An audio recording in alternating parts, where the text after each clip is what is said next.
करूँ।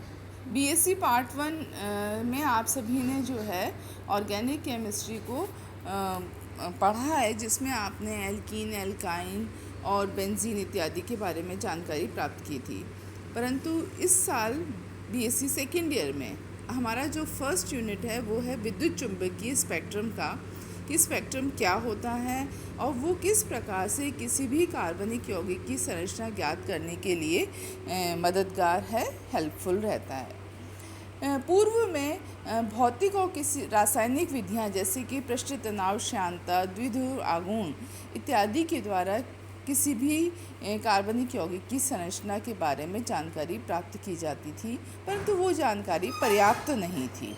उस जानकारी के द्वारा हम बॉन्डिंग के बारे में, कौन से एटम या प्रेजेंट हैं उसके बारे में हमें ज़्यादा जानकारी प्राप्त नहीं होती थी।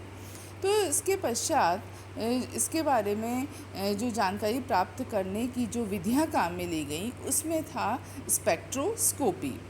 स्पेक्ट्रोस्कोपी के द्वारा जो हमें जानकारी प्राप्त होती थी वो बहुत कुछ हद तक उस स्ट्रक्चर को पूरा ही स्पष्ट करती थी।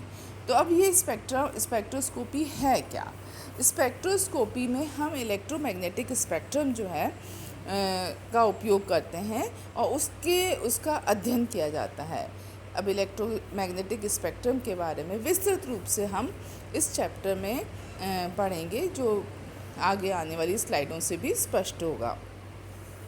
तो जब श्वेत प्रकाश की किरणें किसी प्रिज्म या ग्रेटिंग में से होकर निकलती हैं तो विभिन्न तरंग दैर्ध्य या विभिन्न रंगों में वो अलग अलग प्रक्षेपित हो जाती हैं और उसे ही स्पेक्ट्रम कहते हैं।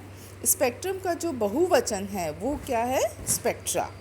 तो इस प्रकार से किसी भी यौगिक जो कि हमारे लिए अज्ञात है, जिसकी संरचना हमारे लिए अज्ञात है, उसको हम उसके स्पेक्ट्रम निकालते हैं और उसका फिर विश्लेषण किया जाता है।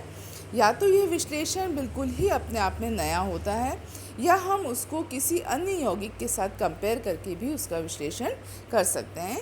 तो विज्ञान की वह शाखा जिसमें कि हम स्पेक्ट्रम के द्वारा किसी भी अज्ञात संरचना वाले यौगिक का स्पेक्ट्रम प्राप्त करते हैं, स्पेक्ट्रोस्कोपी कहलाता है। स्पेक्ट्रोस्कोपी कहलाता है, ठीक है। तो अब हम आते हैं कि ये स्पेक्ट्रोस्कोपी का आधार हो गया इलेक्ट्रोमैग्नेटिक स्पेक्ट्रम।